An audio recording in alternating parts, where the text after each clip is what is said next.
Il Natale del consigliere di Grazia Deledda.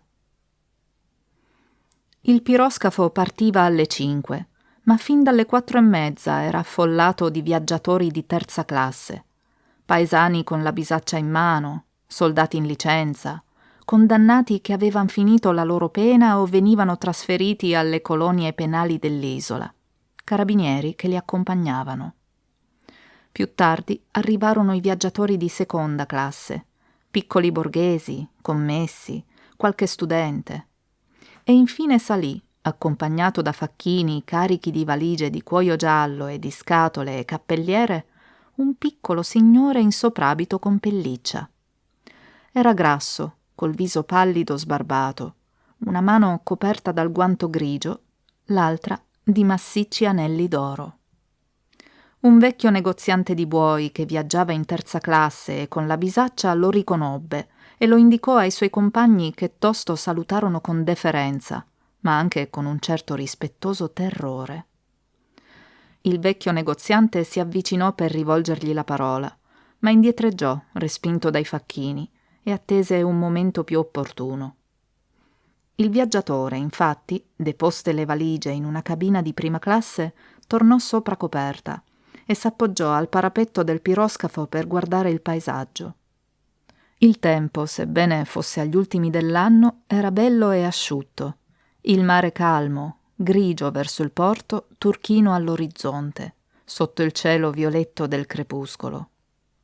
Nell'aria limpida e fredda vibravano i rumori del porto e della città ancora violacea al riflesso dell'occidente. S'udiva una fisarmonica. Come nelle belle sere d'autunno, la luna saliva grande e rossa sopra la torre nera del molo e già l'acqua intorno ne rifletteva lo splendore. Il viaggiatore guardava la terra e il mare, e il suo viso pallido e un po' cascante e i suoi occhi azzurrognoli e freddi, a fior di pelle, non esprimevano né ammirazione né tristezza. Solo le labbra grigiastre avevano di tanto in tanto come un segno di disgusto. Ed ecco il vecchio negoziante di buoi che dal suo angolo non ha lasciato per un istante di fissare coi suoi vivi occhietti neri l'importante personaggio, crede giunto il momento opportuno per avvicinarsi.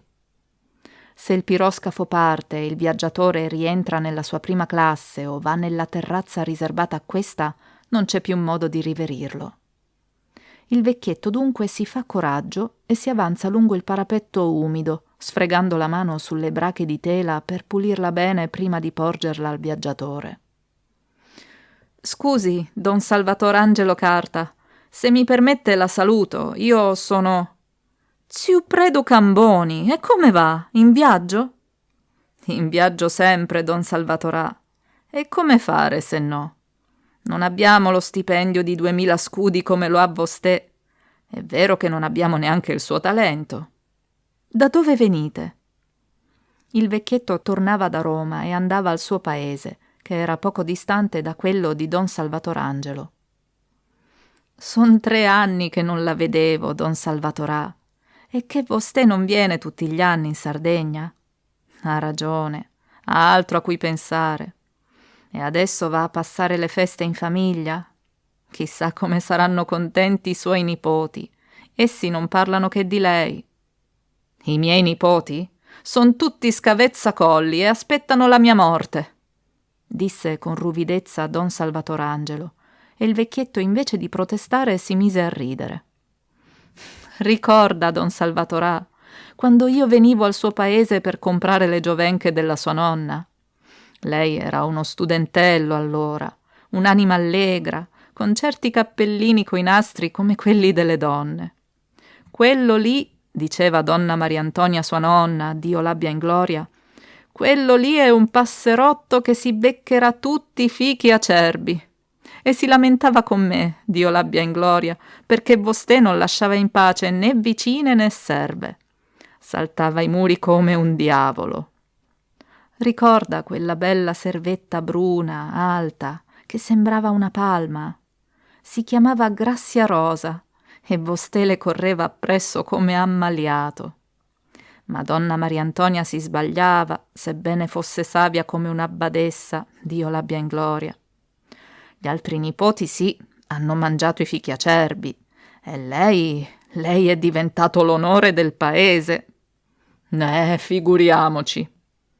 Un rispettoso stupore allungò il viso legnoso e bruciato del vecchio nomade. Le par poco?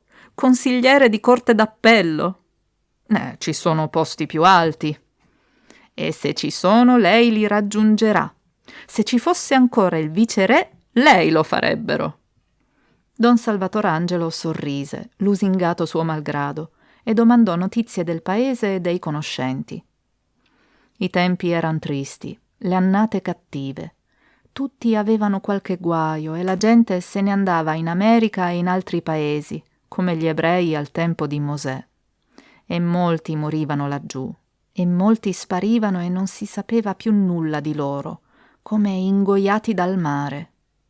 Fra i morti c'era anche un antico servo della nonna di Don Salvatorangelo, un certo Bambineddu, chiamato così perché uomo semplice.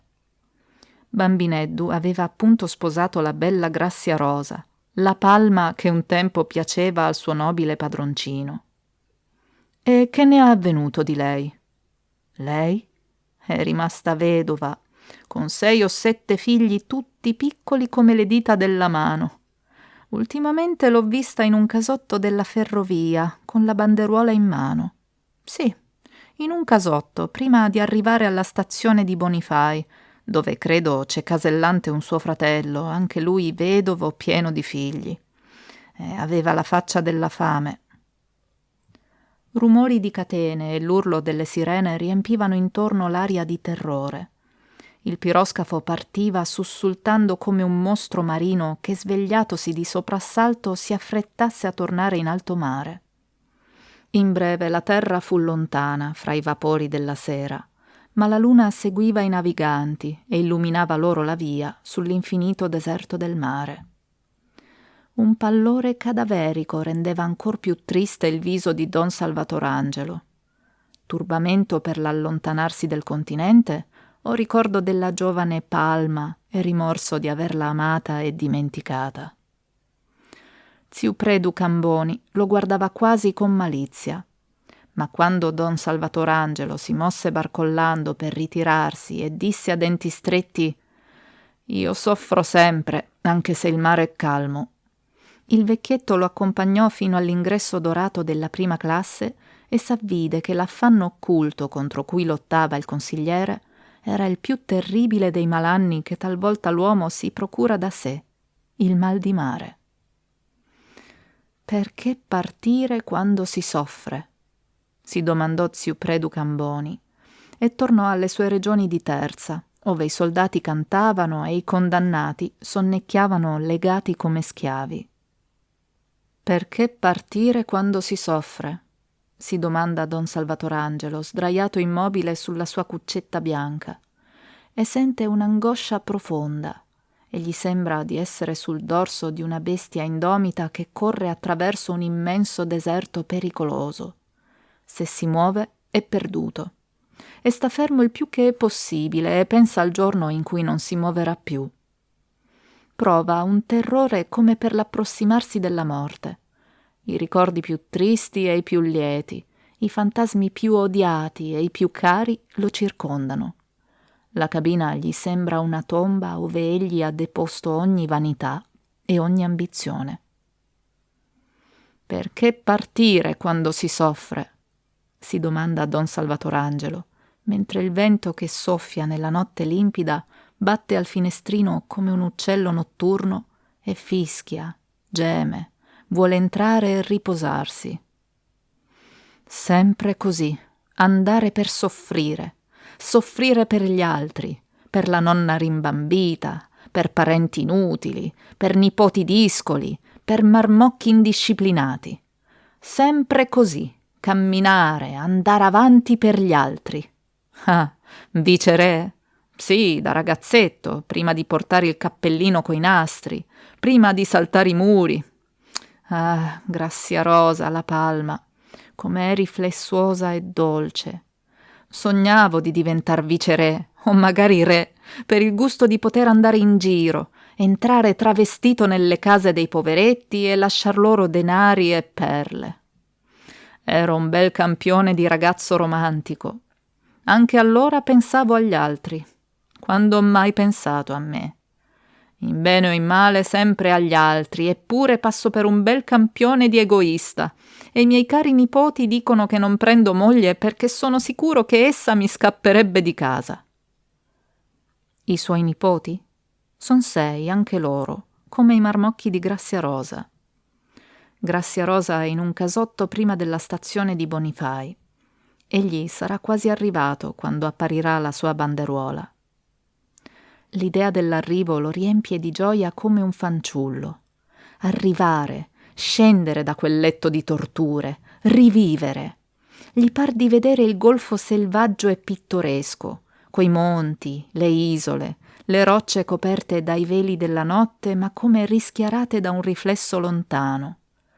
Gli sembra di sentire l'odore dell'isola, odore di brughiera, ed è tale la sua gioia che crede di esser ritornato giovane, di avere i sensi ancora accesi dal ricordo di Grazia Rosa alta e agile come una palma. Il treno corre attraverso le rocce e le brughiere. Ecco il cielo profondo dell'isola, gli orizzonti della lontana giovinezza. Ecco la pianura desolata di Bonifay, con la collinetta grigia in fondo e il villaggio nero sulla collina grigia, con le gregge vaganti, le pietre, i fiumicelli paludosi. Ecco una muriccia a secco, bigia e verdastra come un gran serpente addormentato nel pallido crepuscolo d'inverno. I monti lontani son coperti di nebbia violetta. Un lumino brilla nel casotto prima della stazione. Una donna, lacera e smunta, sta immobile davanti al cancello, con la banderuola in mano, e una turba di bimbi famelici e sporchi formicola intorno. E tutta l'angoscia del mal di mare riprende l'anima e il corpo di Don Salvatore Angelo Carta. Passato il treno, la donna della banderuola rientrò nel casotto e accese il fuoco nel grande camino, unico lusso della stanza umida e triste che serviva di rifugio al casellante e alla sua doppia famiglia. E tosto, come farfalle attirate dal lume, i bimbi e i ragazzetti che fino a quel momento avevano sfidato impavidi il freddo dello spiazzo e delle macchie intorno al casotto si raccolsero attorno alla vedova ancora curva sul focolare. Quanti erano? Tanti quanti i pulcini attorno alla chioccia. 2, i più piccini, si aggrapparono ai fianchi della donna. 2 più grandetti che si rincorrevano ridendo si gettarono alle sue spalle. Un altro, per sfuggire alla persecuzione di una donnina in cuffia rossa, i cui grandi occhi neri, in un visetto livido, sfavillavano di sdegno selvaggio, si cacciò fra la pietra del focolare e le gambe della vedova. E tutti assieme formarono un gruppo che per il colore dei volti e dei vestiti sembrava di bronzo. L'ombra delle teste scarmigliate danzava sulle pareti e sul soffitto, al rosso chiaror della fiamma. E la donna, un po' tenera, un po' selvaggia, cercava di liberarsi dall'aggrovigliamento, spingendo gli uni, stringendo gli altri, e pronunziando buone e male parole. «Adesso basta! Levati di lì, Bellia, se no ti bastono! Graziedda, anima mia, non strapparmi la camicia, è abbastanza rotta. E tu, Antoniè, demonio, smettila. Quando viene tuo padre mi sente. Io sono stanca delle tue cattiverie. Sei in età di aiutarmi e invece mi tormenti. Sto fresca io con voi, fresca come un fiore sotto la brina». Antonietta, quella della cuffia rossa, imprecò sottovoce. Poi andò a mettersi nell'angolo della porta, come in agguato. E la zia continuò la sua predica, attaccando il paiolino al gancio del focolare, cosa che finalmente convinse i bimbi a star quieti. Alcuni di essi si disposero in semicerchio attorno al focolare. Altri aiutarono la donna a staccare da un canestro i lunghi maccheroni neri che ella aveva preparato fino dalla mattina. Era la vigilia di Natale, e anche per il più povero dei poveri, anche nella solitudine più desolata, questa è una buona occasione per dimenticare la propria miseria. Bollisci dunque, paiolino, friggi dunque, tegamino, col sugo fatto d'olio e di farina. C'è anche un giorno per il povero, dice il proverbio sardo. Del resto, Grazia Rosa, nonostante le sue lamentele, non era triste. Non lo era mai stata, perché avrebbe dovuto cominciare adesso. Come tutti quei bimbi che le si raccoglievano attorno senza darle troppo da fare e piangevano e ridevano per ogni piccola cosa, ella non si curava della sua sorte e non pensava all'avvenire, e se pensava al passato era per trarne conforto. Le notti come questa se ne facevano feste dai miei padroni. Interi porchetti venivano arrostiti e i miei padroni cantavano tutta la notte. Che allegria, Santa Maria Bella! Ma anche loro adesso hanno finito di gozzovigliare e i porchetti li lasciano a chi li ha. Solo uno dei miei padroni è ancora ricco. Io penso sia più ricco di zio Predu Camboni, il negoziante che veniva a comprar le vacche. Sembrava il più allegro quel padroncino ed è diventato il più serio. Ma anche lui, chissà se è contento. Mi pare di averlo veduto nel treno stasera. Aveva il viso pallido e gonfio come un formaggello fresco. I bimbi scoppiarono a ridere, ma ella parlava sul serio, raccontando più per sé che per loro. Che c'è da ridere? E che i ricchi non possono essere pallidi?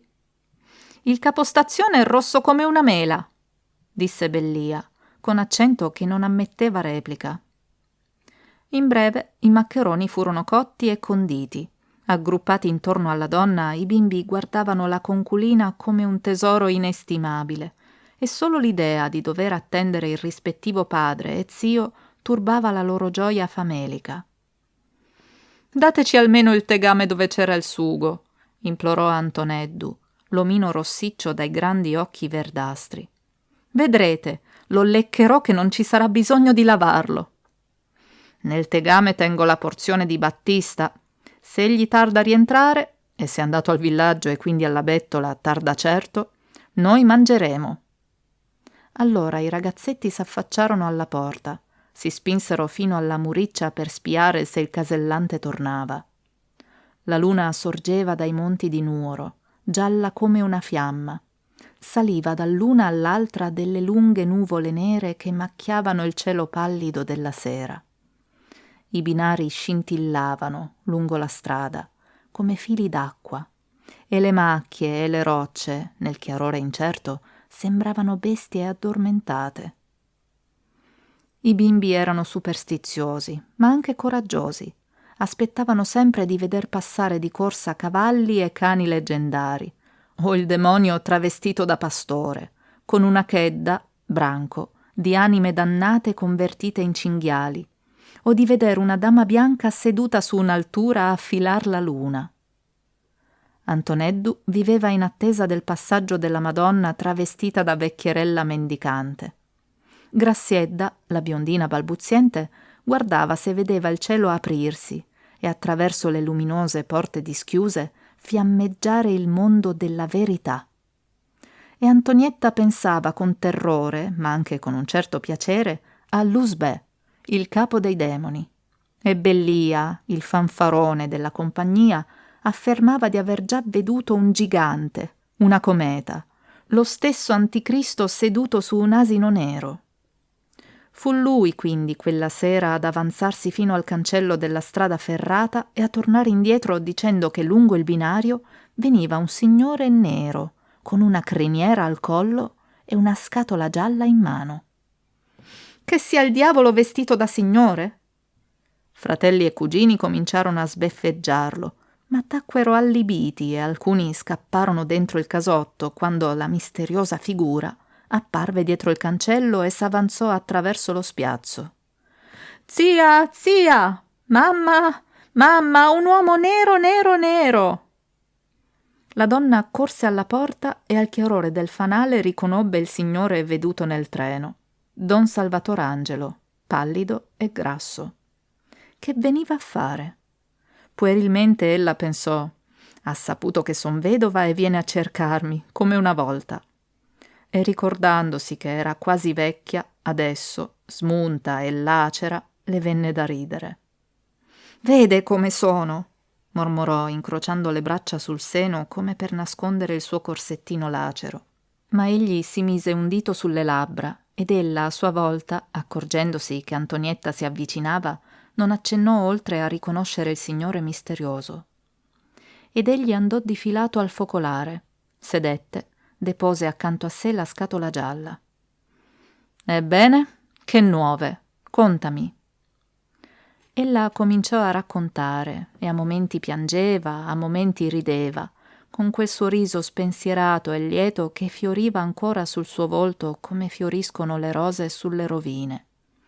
Ma più che al racconto, l'uomo badava ai bimbi curiosi e ansiosi che si erano di nuovo aggruppati attorno a lei e osservando quelle testine belle e selvagge, quei riccioli neri polverosi, quei capelli rossicci e quelle treccioline gialle a cui il riflesso della fiamma dava toni dorati, quegli occhi neri e quegli occhi verdastri che lo guardavano affascinati, dandogli a loro volta un fascino di gioia e di tristezza assieme, pensava: «Se la sposavo, tutti questi monelli sarebbero stati miei».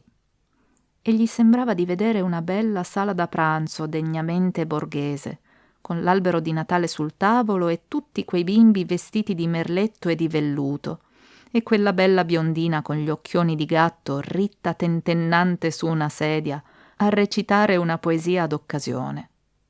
No, era meglio così. Era più pittoresco, più romantico e anche più comodo. E a un tratto il signore nero si tolse il guanto e tese un dito verso un visetto scuro pieno di fossette entro le quali pareva scintillasse una gran gioia maliziosa. «Tu, birbante, come ti chiami?» «Murru Giovanni Maria, o anche Bellia». «Vai a scuola?» «Sì, signora». «A Bonifai?» «Sì, signora». «Anche quando piove o nevica?» «A me non me ne importa», disse Bellia con accento spavaldo. Spinto dalla mano della donna, si era piantato davanti allo straniero, mentre i fratelli e i cugini lo guardavano e si guardavano fra loro, frenando a stento il riso. Riso d'invidia, si sa, ma ecco che l'uomo nero si volse a tutta la compagnia. «Avete cenato?» Per tutta risposta, alcuni si misero a sbadigliare. «Per caso mangereste volentieri qualche cosa intanto che si aspetta questo vero Battista?» «Murru Giovanni Maria, aiutami ad aprire questa scatola. Piano, piano. E quanto si trova alla stazione di Bonifai, che non è la stazione di Londra? Ah, è meglio metterci qui sul tavolo». «Ma che fa? Ma che disturbo s'è preso? Ma si sporca!» gridava la donna correndo qua e là confusa. «Calma, ecco fatto». Come mosche attorno al vaso del miele, le teste dei bimbi incoronavano l'orlo del tavolo.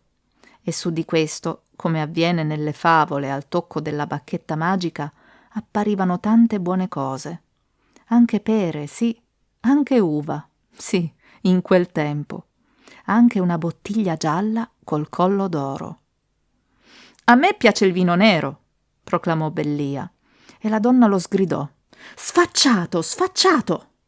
Ma l'uomo nero disse: «Tu hai ragione». Lenta e solenne cominciò la distribuzione, e perché non avvenissero ingiustizie, la compagnia fu messa in fila in ordine di anzianità. Ma quando tutti ebbero la loro porzione e il permesso di sbandarsi, fu un fuggi-fuggi generale, e molti se ne andarono fuori per esser più liberi nei commenti e negli scambi. Solo Antonietta conservava la sua calma taciturna e osservatrice. Appoggiata all'angolo dietro la porta, con un piede sull'altro, la cuffia rossa nella penombra, ella guardava lo sconosciuto e pensava a Lusbè. Sì, Gesù Cristo e San Francesco si travestono da poverelli per girare il mondo. Solo Lusbè indossa ricchi abiti e si mette gli anelli e le catene d'oro. Ma la voce calma e l'accento ancora paesano del signore misterioso la richiamavano alla realtà. «Possiamo prendere un boccone anche noi, Graziarò. La notte scorsa non ho chiuso occhio. Oggi ho sempre dormito in treno e non ho mangiato. Mettiti lì a sedere. Ecco, prendi un po' di questo pasticcio. Contami dunque com'è l'affare della rivendita di cui parlavi poco fa». Ella si schermiva, vergognosa e commossa, ma finì col prendere il pasticcio e ricominciò il suo racconto. Sì, prima di partire per l'America suo marito aveva messo su una rivendita di generi alimentari. Le cose andavano bene, ma il capitale non era suo, ed egli appunto era partito con la speranza di guadagnarselo. Invece il vento della morte aveva spazzato via lui e la sua piccola fortuna.